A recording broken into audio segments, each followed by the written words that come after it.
ലോകം ഇന്ന് വരെ കണ്ടിട്ടില്ലാത്ത വിധം വിനാശകരമായിട്ടുള്ള ഒരു അഗ്നിവർഷത്തിനാണ് ഇസ്രയേലിലെ ദിമോണ സാക്ഷ്യം വഹിച്ചത്. ആകാശത്തിന്റെ അതിരുകൾ ഭേദിച്ച് 10,000 അടി ഉയരത്തിൽ നിന്ന് ഒരു കൂറ്റൻ ഉൽക്കകൾ വന്ന് പതിക്കുന്നത് പോലെയുള്ള ഭീകരമായിട്ടുള്ള ദൃശ്യങ്ങളാണ് ഇപ്പോൾ പുറത്തു വരുന്നത്. ഇറാന്റെ അത്യാധുനിക മിസൈലുകൾ ആകാശത്തെ കീറി മുറിച്ചുകൊണ്ട് ഇസ്രയേലിന്റെ നെഞ്ചിലേക്ക് തുളച്ചു കയറുകയായിരുന്നു.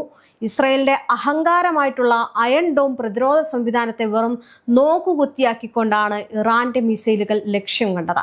ഓരോ മിസൈലും ഭൂമിയിൽ പതിക്കുമ്പോൾ ഉണ്ടായ പ്രകമ്പനം കിലോമീറ്ററുകളോളം ദൂരത്തേക്ക് അനുഭവപ്പെട്ടിരിക്കുകയാണ്. വെറുമൊരു ആക്രമണമല്ല, മറിച്ച് ഇസ്രയേലിന്റെ തന്ത്രപ്രധാനമായിട്ടുള്ള ആണവ ഗവേഷണ കേന്ദ്രത്തിന് തൊട്ടടുത്ത് നടന്ന ഈ മിസൈൽ വർഷം ഇസ്രയേൽ സൈന്യത്തെ പോലും ഞെട്ടിച്ചിരിക്കുകയാണ്.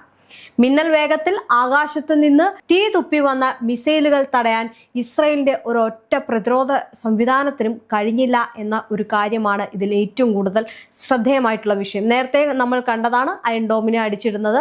അയൺ ഡോമിന്റെ സ്ഥിതിവിശേഷങ്ങളൊക്കെ നമ്മൾ മറ്റുള്ള വീഡിയോകളിൽ ഒക്കെ പങ്കുവച്ചതാണ്. കാരണം എത്രത്തോളമാണ് അതിന്റെ വീര്യം എന്നുള്ളത്. അതിനെയൊക്കെ തകിടം മറിച്ചായിരുന്നു ഇറാന്റെ ആക്രമണം ഇതിനു മുമ്പ് നടന്നത്. എന്തായാലും ദിമോണ നഗരം ഒന്നടങ്കം വിറച്ചുപോയ നിമിഷങ്ങളായിരുന്നു അത്. പശ്ചിമേഷ്യൻ യുദ്ധം അതിന്റെ ഏറ്റവും ഭീകരമായിട്ടുള്ള ഒരു ഘട്ടത്തിലേക്ക് കടന്നു എന്നതിന്റെ തെളിവ് കൂടിയാണ് ഇതെന്നാണ് CNN ഉൾപ്പെടെയുള്ള മാധ്യമങ്ങൾ പുറത്തുവിടുന്ന വീഡിയോ ദൃശ്യങ്ങളിൽ നിന്ന് വ്യക്തമാവുന്നത്. ഇസ്രയേലിന്റെ സുരക്ഷാ കവചങ്ങൾ തകർന്നടിയുന്ന കാഴ്ച ലോകത്തെ തന്നെ അമ്പരപ്പിക്കുന്ന ഒരു കാര്യം കൂടിയാണ്. ഇസ്രയേലിന്റെ അതീവ സുരക്ഷാ മേഖലയായിട്ടുള്ള ദിമോണയിലെ ആണവ ഗവേഷണ കേന്ദ്രത്തിന് സമീപം ഇറാൻ നടത്തിയ മിസൈൽ ആക്രമണത്തിന്റെ നടുക്കുന്ന ദൃശ്യങ്ങൾ പുറത്തു വന്നിട്ടുണ്ട്. CNN പുറത്തുവിട്ട വീഡിയോ റിപ്പോർട്ടിൽ ഇത് കാണാൻ സാധിക്കും. ഇസ്രയേലിന്റെ വിഖ്യാതമായിട്ടുള്ള അയൺ ഡോം പ്രതിരോധ സംവിധാനങ്ങളെ നിഷ്പ്രഭമാക്കിക്കൊണ്ട് മിസൈലുകൾ ലക്ഷ്യസ്ഥാനത്ത് പതിക്കുന്ന ദൃശ്യങ്ങളാണ് ഇതിൽ കാണാൻ സാധിക്കുന്നത്. രാത്രികാലത്ത് നടന്ന ഈ ഒരു ആക്രമണം എന്ന് പറയുന്നത് പശ്ചിമേഷ്യൻ യുദ്ധത്തിന്റെ ഭീകരമായിട്ടുള്ള മറ്റൊരു മുഖം കൂടിയാണ് തുറന്നു കാട്ടുന്നത്. എന്തായാലും പ്രതിരോധ മിസൈലുകൾ ആകാശത്ത് വെച്ച് തന്നെ ഇവയെ തടയാൻ ശ്രമിക്കുന്നുണ്ട് എങ്കിലും പലതും ലക്ഷ്യം കാണുകയായിരുന്നു. ഇറാന്റെ മിസൈൽ സാങ്കേതിക വിദ്യയിൽ വൻ മാറ്റമാണ് ഈ ഒരു ആക്രമണം തെളിയിക്കുന്നത്. മിസൈലുകൾ താഴേക്ക് പതിക്കുന്ന വേഗതയും അവയുടെ സഞ്ചാരപാതയും നോക്കുമ്പോൾ ഇവയെ തടയുക എന്നത് നിലവിലെ പ്രതിരോധ സംവിധാനങ്ങൾക്ക് അസാധ്യമായിരുന്നു എന്ന് സൈനിക നിരീക്ഷകർ ഇതിനെ വിലയിരുത്തുന്നുണ്ട്. ഇസ്രയേലിന്റെ ചരിത്രത്തിൽ ആദ്യമായിട്ടാണ് ഇത്രയും തന്ത്രപ്രധാനമായിട്ടുള്ള ഒരു മേഖലയിലേക്ക് ഇത്രയും അധികം മിസൈലുകൾ നേരിട്ട് പതിക്കുന്നത്. അത് ഇറാനെ സംബന്ധിച്ചിടത്തോളം വളരെ വിജയം കണ്ടു എന്നാണ് ഇറാൻ അത് അവകാശപ്പെടുന്നത്. എന്തായാലും ആകാശത്ത് വിരിഞ്ഞ അഗ്നിപ്പൂക്കൾ പോലെ ആയിരുന്നു ആ കാഴ്ച. ഇതിനു മുമ്പ് ഇസ്രായേലിന് ഒരു മറുപടി ഈ പറയുന്ന ഇറാൻ നൽകിയിരുന്നു. അതായത് ഇന്ന് രാത്രി മുതൽ ആകാശം വർണ്ണാഭമായിരിക്കും, അവിടെ വലിയ വെളിച്ചങ്ങൾ കൊണ്ട് നിറയും എന്ന് ഇറാൻ ഒരു നിലപാട് അല്ലെങ്കിൽ ഒരു വെല്ലുവിളി നടത്തിയിരുന്നു. അതൊക്കെയാണ് ഇപ്പോൾ ഇസ്രായേൽ കാണുന്നത്. എന്തായാലും അത് വിതച്ചത് വൻ നാശമായിട്ടാണ് ഇപ്പോൾ കണക്കാക്കുന്നത്. ഈ തങ്ങളുടെ റഡാർ സംവിധാനങ്ങൾക്ക് പോലും പിടികൊടുക്കാത്ത വേഗത്തിലായിരുന്നു ഈ മിസൈലുകളുടെ വരവ് എന്ന് പറയുന്നത്.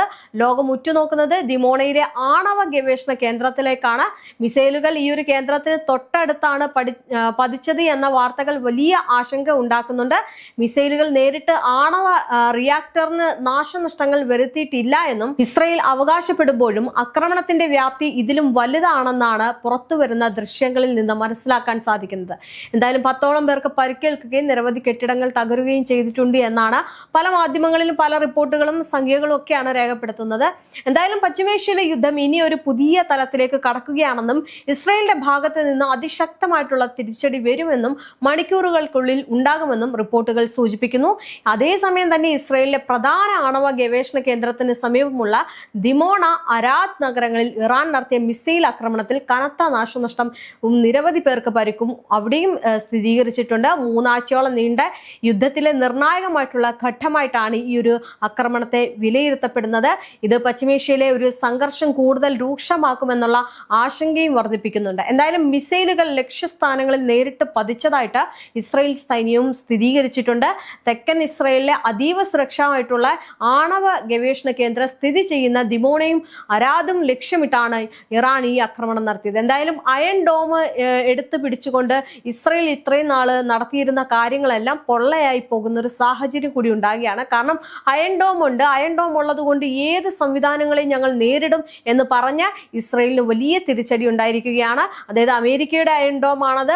ആ അയൺ ഡോമിനെ കീറി മുറിച്ചുകൊണ്ടാണ് ഇറാൻ ഇറാന്റെ മിന്നൽ പ്രളയം പോലെ ഒരു ആകാശത്ത് തീമഴ പെയ്യിച്ച് എന്നൊക്കെ വേണമെങ്കിൽ പറയാം, അത്തരത്തിലൊരു ആക്രമണം ഉണ്ടായത്. എന്തായാലും 10ഓളം പേർക്ക് പരിക്കേറ്റതായിട്ടും പലരുടെയും നില ഗുരുതരമാണെന്നുള്ള റിപ്പോർട്ടുകളുമുണ്ട്.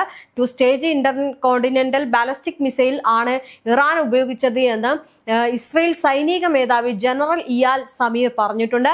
ഇതോടെ തന്നെ ഇറാന്റെ മിസൈൽ ശേഷി അത്യാധുനികമാണെന്ന് വ്യക്തമായിട്ടുണ്ട്. തങ്ങളുടെ ആണവ കേന്ദ്രങ്ങൾക്ക് നേരെ കഴിഞ്ഞ ദിവസങ്ങളിൽ നടന്ന ആക്രമണങ്ങൾക്ക് മറുപടിയായാണ് ഈ മിസൈൽ ആക്രമണം എന്നാണ് ഈ ഇറാൻ സൂചിപ്പിക്കുന്നത്. എന്തായാലും ഇതെല്ലാം നടക്കുമ്പോൾ വരും ദിവസങ്ങളിൽ ആക്രമണം ശക്തമാക്കുമെന്നും യുദ്ധം ഉടനെങ്ങും അവസാനിക്കില്ല എന്നും ഇസ്രായേൽ പ്രതിരോധ മന്ത്രി ഇസ്രായേൽ കാറ്റ്സ് വ്യക്തമാക്കിയിട്ടുണ്ട്. പശ്ചിമേഷ്യയിൽ യുദ്ധം കൂടുതൽ രൂക്ഷമാകുന്നത് ആഗോളതലത്തിൽ വലിയ ആശങ്ക ഉയർത്തിയിരിക്കുകയാണ്. സംഘർഷം അവസാനിപ്പിക്കാനുള്ള ശ്രമങ്ങൾ അമേരിക്ക ആരംഭിച്ചതായിട്ടും വൈറ്റ് ഹൌസിലെ ഉന്നതരെ ഉദ്ധരിച്ച് വാർത്തകൾ പുറത്തു വരുന്നുണ്ട്. സമാധാനം വേണമെന്ന് ട്രംപ് പറഞ്ഞതായിട്ടും റിപ്പോർട്ടുകളുണ്ട്. എന്തായാലും ഈ ഒരു ആക്രമണം മേഖലയിലെ സ്ഥിതിഗതികൾ കൂടുതൽ സങ്കീർണമാക്കുകയും സമാധാന ശ്രമങ്ങൾക്ക് വലിയ വെല്ലുവിളി ഉയർത്തുകയും ചെയ്യുന്നതായിട്ടും നിരീക്ഷകർ ഇതിനെ വിലയിരുത്തുന്നുണ്ട്. ഈ ഒരു കാര്യങ്ങൾ നടക്കുമ്പോഴും ഇറാന്റെ ഭാഗത്തു നിന്നുണ്ടാക്കുന്ന നീക്കങ്ങൾ എന്ന് പറയുന്നത് നേരത്തെ പറയുന്നത് പോലെ തന്നെ ചെറുതല്ല. അവരുടെ പ്രവർത്തികളാണ് ഏറ്റവും കഠിനമാക്കിക്കൊണ്ടിരിക്കുന്നത്.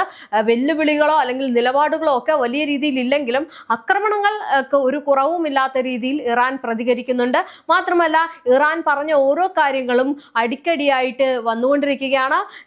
ഇസ്രായേലിനെ തീർക്കുമെന്ന് പറയുന്നത് അതേപോലെ തന്നെ ഇസ്രായേലിലേക്ക് കനത്ത ആക്രമണം, ഒരു മിസൈൽ മഴ തന്നെ പെയ്യിക്കുന്നു. രണ്ടാമത് അമേരിക്കയെ തീർക്കുമെന്ന് പറഞ്ഞതുപോലെ തന്നെ അമേരിക്കയുടെ എല്ലാ ഭാഗങ്ങളും, അമേരിക്കയ്ക്ക് സുരക്ഷ ഒരുക്കാമെന്ന ബ്രിട്ടനെ പോലും ഓടിച്ചു വിടുന്ന അവസ്ഥയിലേക്ക് ഇറാന്റെ കടുത്ത നിലപാടുകളും നിയന്ത്രണങ്ങളും ഒക്കെ എത്തുന്നു. എന്തായാലും ഇറാന്റെ ഭാഗത്തുനിന്ന് വലിയ രീതിയിലുള്ള പ്രത്യാക്രമണങ്ങൾ ഉണ്ടാകുമ്പോൾ ഹോർമുസ് കടലിടുക്കും നിർണായകമാണ്. ഇത്തരം നീക്കങ്ങൾ നടക്കുമ്പോൾ തന്നെ അടിക്ക് തിരിച്ചടി എന്ന പോലെ തന്നെ ഇറാനും ഇസ്രയേലും അമേരിക്കയും കൂടി ആക്രമണം നടത്തുമ്പോൾ ഈ യുദ്ധം അവസാനിക്കുന്നില്ല എന്നതാണ് മറ്റൊരു സത്യം. പക്ഷേ യുദ്ധം അവസാനിപ്പിക്കാൻ അമേരിക്കയ്ക്ക് അല്ലെങ്കിൽ ഡൊണാൾഡ് ട്രംപിന് അതിയായ ഒരു ആഗ്രഹമുണ്ട്. പക്ഷെ അത്തരം ആഗ്രഹങ്ങൾ വെറും ഒരു വാക്ക് പോലെ പറഞ്ഞ് അതിൽ നിർത്താൻ ഒതുക്കാനോ അങ്ങനെ ഒന്നും സാധിക്കുന്ന ഒരു അവസ്ഥയിലേക്കല്ല ഇറാനുള്ളത്. ഇറാന് യാതൊരു ചർച്ചയിലും താല്പര്യമില്ല, യാതൊരു യുദ്ധം അവസാനിപ്പിക്കുന്ന കാര്യങ്ങളിലേക്ക് ചിന്തിക്കാൻ പോലും താല്പര്യമില്ല. എങ്ങനെയെങ്കിലും അവരുടെ രക്തസാക്ഷികൾക്ക് പകരം വീട്ടണം. അവർക്ക് എപ്പോഴാണോ തോന്നുന്ന ആ ഒരു സമയത്ത് യുദ്ധം നിർത്തും. അവരുടെ കരാറുകൾ അല്ലെങ്കിൽ അവർ പറയുന്ന കാര്യങ്ങൾ ഉറച്ചു നിന്നാൽ അല്ലെങ്കിൽ അവർക്ക് അനുകൂലമായിട്ടുള്ള കാര്യങ്ങളിൽ നടപടി ഉണ്ടെങ്കിൽ മാത്രമേ ഈ യുദ്ധം അവസാനിപ്പിക്കൂ എന്നുള്ള ഒരു നിർണായകമായിട്ടുള്ള നിലപാടാണ് ഇറാൻ എടുത്തിരിക്കുന്നത്. അപ്പോൾ അത്തരം നീക്കങ്ങൾ എന്തായാലും നടക്കുമ്പോൾ ഈ നിലപാടിൽ ഉറച്ചു നിന്നുകൊണ്ട് ഇറാനും തിരിച്ചടിക്കുകയാണ്. പക്ഷെ ഇറാന്റെ കാര്യങ്ങൾ അത്ര എളുപ്പമാകില്ല. എന്തായാലും അമേരിക്കയുടെ ആഗ്രഹങ്ങളൊന്നും അത്ര പെട്ടെന്ന് ഉണ്ടാകില്ല. കാരണം യുദ്ധം അവസാനിക്കില്ല എന്നുള്ളത് ഇതിൽ നിന്ന് തന്നെ നമുക്ക് മനസ്സിലാക്കാം. ഇസ്രായേലിന് കനത്ത പ്രഹരം ഏറ്റിരിക്കുകയാണ്. അതുപോലെ തന്നെ അമേരിക്കയിലും യുദ്ധം നടന്നുകൊണ്ടിരിക്കുകയാണ്.